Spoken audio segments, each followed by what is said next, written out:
As we just heard a few moments of the Gospel of Mark, those two accounts of Jesus' miracles, and that whole chapter, if you read the whole chapter 5 in Mark, Mark is just recording and sharing with us several different types of miracles that Jesus is performing. What we heard is the miracle of the woman with a chronic illness, and she reaches out just to touch the robe, the cloak of Jesus, hopes that she would be healed, and obviously Jesus healing her right at that moment, and then eventually going to the house of that precious young girl, 12 years old, who had just recently died, and Jesus raising her, calling her back to life. The earlier verses that we did read is a great account of what Jesus did for a man who was possessed by all these demons, these unclean spirits. And when Jesus confronted the spirits within this man, they called themselves Legion, for their many.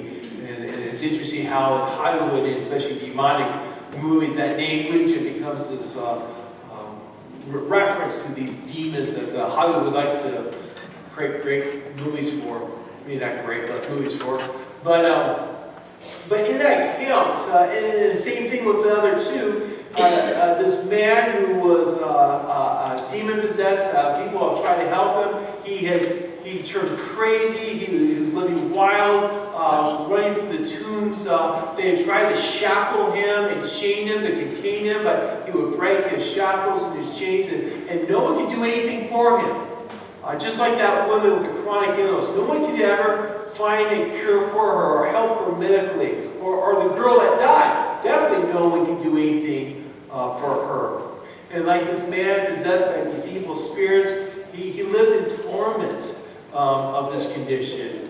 And then Jesus comes, and long story short, he removes these evil spirits. He puts them in a herd of pigs, these thousands of pigs, and they run into the sea and they all drown, destroying this spirit. And when the herdsman saw this, he ran to the village and told everyone, come out, just look what just happened to all our pigs. And the people came out, and they saw all the pigs were dead. And the herdsman said, it was this guy, this Jesus guy, he did something. Joe over here is being acting crazy. He's all normal now. I don't know what happened to him, but is this Jesus guy's fault? And it's interesting of the reaction of the people. That they didn't want Jesus around.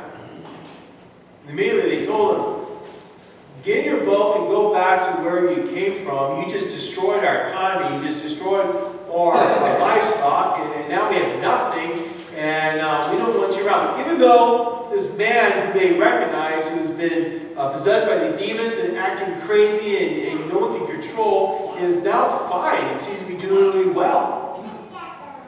But they wanted Jesus to go. And Jesus being Jesus, he didn't argue with them, he didn't debate with them, he just very humbly, meekly, he just quietly, went back to his boat with his disciples, and was just going to head back across the Sea of Galilee. But as he was about to go, the man who was possessed by these demons comes running to Jesus, and he begs him, let me come with you. Very, very much different reaction than what the townspeople had.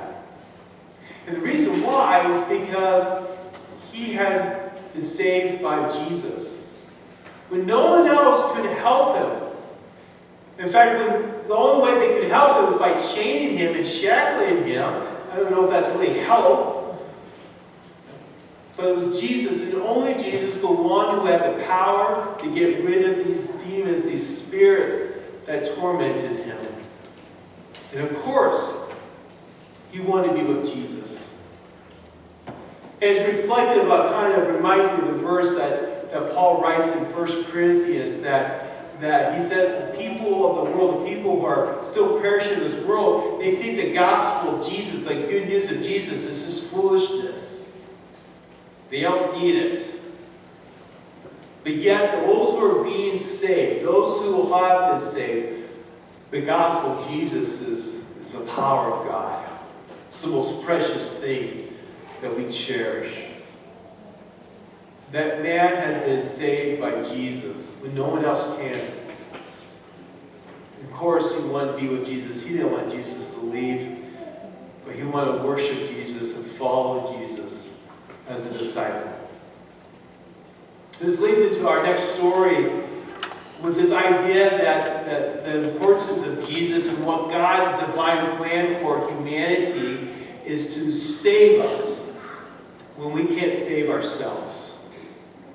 And a great character, a great biblical figure that gets brought up in the Old Testament is Lot, the nephew of Abraham. I mentioned him briefly last Sunday when I introduced Abraham and again the covenant that God, the promise that God made with Abraham, that through him will come numerous descendants, that he was going to bless them with this land and a nation will come from him.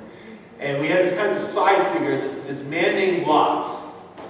And the way his story goes is that as Abraham made it his way, a little quick trip to Egypt, and they were back, and over time, Abraham's herds became numerous. Again, he's a shepherd, he's a herdsman, nomadic, and always traveling to where they can bring green pastures to their herds. Well, they became very successful, and their herds began to grow and expand. Not only Abraham's, but Lot's herds became very expansive too, and he became very wealthy and successful, both of them. And it got to the point where they were kind of living in proximity of each other, and unfortunately their herds began to mingle with each other. There was confusion, and the workers were starting to fight with each other, and there was chaos and the anger. And so Abraham finally came to Lot and says, Lot, you know what, we're both doing well, and we're starting to get a little crowded in this area. And there's a lot of land. Why don't you just go somewhere else? I go somewhere else. We'll spread out a little, give some little buffer. And Abraham, being kind of a good guy here, he just tells Lot, you make the first choice. Where do you want to go? And it's kind of like those scenarios where, you have one piece of cake and two kids. And as a parent, he says, okay, we're going to divide this cake in half. So you cut it in half. And you let the older one pick which cake you want. And what's the older kid going to pick? Which cake does he want to pick? The biggest one, right? They're both same, but they're going to stare at it and measure with some finite measurement tools and then find the one that has that 1.5 gram that's bigger than the other cake, because they always want the bigger one. And that was kind of like Lot's attitude. He was offered by Abraham, hey, choose where you want to go. Lot knows the land. He goes, well, I'm going over here where it's nice and fertile and great green grass for my herds. So that's part of the land. Thanks, uncle. Boom, goes off. And Abraham's like, fine, whatever. And he goes a little south. Not as good an area, but still suitable for his herds. The thing about where Lot went, though, is that nearby are two significant cities, Sodom and Gomorrah. And it's later revealed to us that Sodom and Gomorrah are not necessarily good places to live.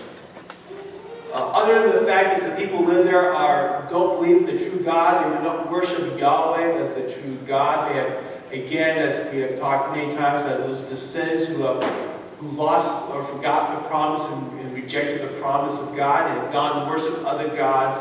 That's Sodom and Gomorrah. And not only are they worshiping other gods, they are also living in bad lifestyles. They're doing evil things. And that's where Lot settles eventually. And unfortunately, with that choice, it brought some problems his way. First of all, as he recently just settled there, a handful of kings from the east side come marching in. They want to invade those lands. And they ended up attacking Sodom and Gomorrah and some other city-states that were nearby. And as they were attacking them and taking prisoners, unfortunately, Lot and his family and his hired hands were caught in the middle of it. And Lot eventually was kidnapped and held prisoner by these enemy kings. Abraham was down went south. He was safe. He was out of the trouble, out of the war zone. But he heard what happened to his nephew. And right away he gathered up his men. He gathered an army, and he marched up there to defeat these kings, these enemies from the east, and defeated them. God blessed him and gave him victory. And he was able to save Lot. But through the course of that battle, Abraham was blessed with all the spoils in war. And his wealth became more numerous, and his herds became much more larger, and he became very, very wealthy with the spoils. And this is where we have a very interesting part, very important teaching, that after that, immediately, Abraham went to this priest called Melchizedek, and he hands over 10% of the spoils as a way of worship and thanksgiving to God. And that right there, that little act of that worship, that sacrifice, giving the 10th of his possessions over to Melchizedek, has stayed with the Israelites as an act of worship, that we give a 10th of our things to God and continue on to the Christian church. That we continue to support the ministry, and we give our worship, and it is our act of worship to God to give a 10th of our possessions. Well, going back to Abraham and Lot, Abraham goes back to his place and continues to thrive and do well. Lot's not doing so good. He lost a lot of things. He lost a lot of his herds. He ends up taking his family, and now he has to move into the city. And he moves into Sodom. And again, things aren't good in Sodom or Gomorrah. And God's not, again, very happy with what's going on in those two cities. And so again, at divine judgment, he decided he needs to judge these cities and destroy them. Not by flood, he's not going to rule by flood, but these particular regions he will have to judge. And he tells Abraham this, just kind of a heads up, courtesy call, hey, I'm going to take out Sodom and Gomorrah. And God knows Lot's there. Abraham knows Lot is there, and so he gets really concerned for his nephew. And so one again, Abraham begins to plead with God. This is where that wonderful discourse between God and Abraham, where Abraham starts off saying, hey, if there are 50 righteous people, if there are 50 good people in Sodom, would you spare the city for those 50 people? You won't destroy the whole city and take those 50 people. And God says, you're right, I won't do that. I won't destroy it for 50 people. And Abraham knows there's no way there's 50 righteous people in Sodom. So he begins to lord out the numbers. He goes, well, how about 40? Well, you won't destroy Sodom for 40 people, right? If there are at least 40 righteous people, you will preserve them, right? And God says, you're right, for 40 people I will not destroy them. And Abraham just keeps going down lower and lower because he knows there's not a lot of good people in Sodom. And he gets God all the way down to 5. And he says, God, for 5 righteous people, and he elaborates, because you're good and merciful and loving, and God, you won't destroy Sodom if there are at least 5 righteous people. And God says, you're right, Abraham, I will not destroy it for those 5 people. I will preserve Sodom. Unfortunately, you know how many righteous people were in Sodom? 4. He should have gone one more step and say, how about for 4 people? But fortunately, Abraham didn't count very well, and he realized there's only Lot, his wife, and his 2 daughters. And that's it of the righteous people in Sodom. And God set out to destroy Sodom and Gomorrah. But again, Lot finds himself in trouble. He's in a bad place. And God mercifully sends 2 angels, 2 visitors to go to Lot. And Lot recognizes right away who these people are, these men, these are angels from God. And the angels are telling Lot to take his family and get out of it. He just says, hey, take your daughters, husbands, and just get out of town because things are going to go bad real quick for Sodom and Gomorrah. And this is where we see this character flaw of Lot, and you just, I don't know, at least I do, always feel bad for Lot. He just doesn't think things through very well.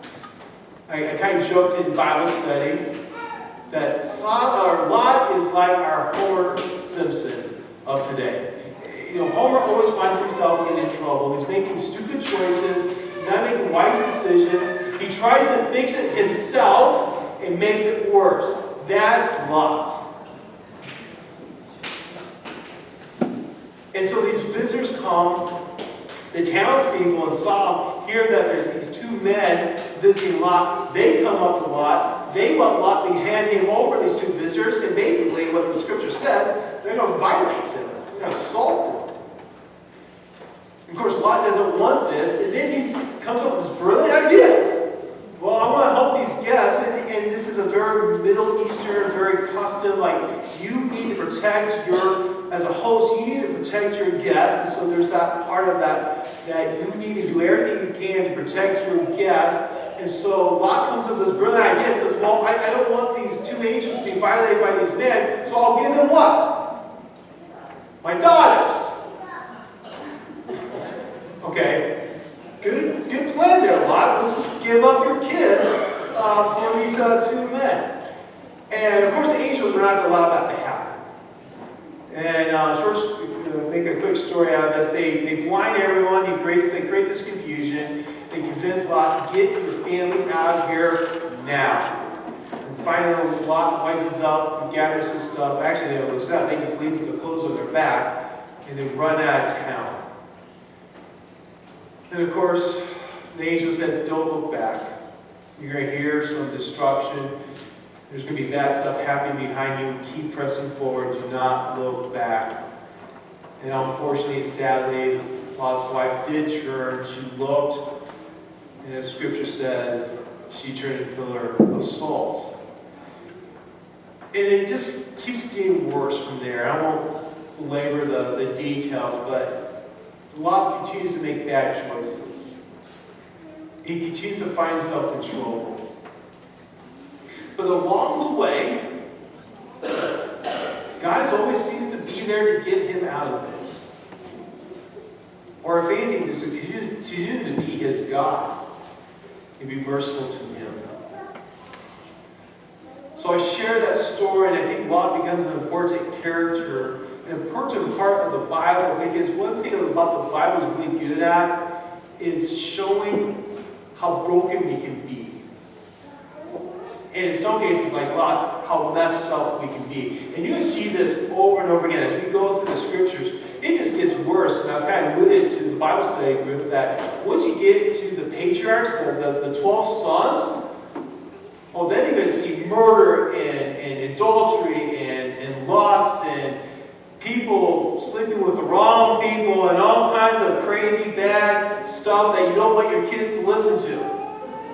So I'll try to do as PG as I can, but it gets pretty scantily in the scriptures. And all that shows us is this, how much trouble we do find ourselves in.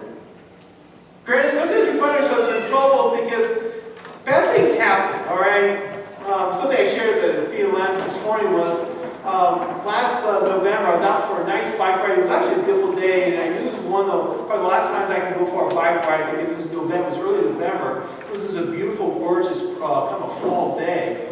And I was out riding, and all of a sudden, out of nowhere, this thunderstorm comes rolling in, and about a mile from my house, and says, I've got to hustle here. So I start speeding up, and rains are coming, lightning is flashing, and as I start to speed it up, I go right across broken glass, and instantly both my tires go flat. And then it starts raining. And I'm just standing here with two flat tires, thunder, lightning, and I'm like, what do I do now? So my point is, sometimes bad things happen that's beyond your control. But like Lot especially, bad things happen because we make dumb choices. And sometimes we continue to make bad choices when we don't even want to make bad choices. I know we have members here who wake up in the morning and they look at their relationships, they look at their marriage, or the relationship with their kids. And it's not where they want it to be. And you kind of ask yourself, how did I get here? And we can think back and say, if only I did this, or if I did more of this, maybe I could have a better marriage, or maybe I could have a better relationship with my kids. Sometimes we look in the mirror and we know we're struggling with maybe addiction, or maybe there's a sin that's always we're falling to that temptation. There are choices, there are decisions we're making over and over again that we know is wrong, that we shouldn't be doing this, we should not be living this way, and yet we keep doing it, and we just look at ourselves in the mirror and says, why am I doing this? Why do I keep doing this? All of us. We find ourselves in trouble. And I know sometimes I think we can relate to a lot. When we ask ourselves, how did this happen? How can I make this better? And so we try to make it better. Lot tried to make things better later. He just made it worse. That's why we need God's grace. That's why we need a graceful, loving, and merciful God. And that's why he sent his son, Jesus. Maybe sometimes we're like that demon-possessed man that we struggle with these torments. And people try to help us. We try to help ourselves unsuccessfully. But Jesus came and saved that man. And like him, we want to be with Jesus. That's why we worship him. It's why we follow him. Because that good news, that gospel of Jesus, we see the power of God. We see his mercy. I know it's foolishness to a lot of people. I know a lot of people don't really believe in this stuff. They reject it. They don't care about this stuff. I know a lot of people in this world just think that, you know what, in the end, if I really find myself in trouble, I can find my way out. But the truth is, reality is, we never find our way out.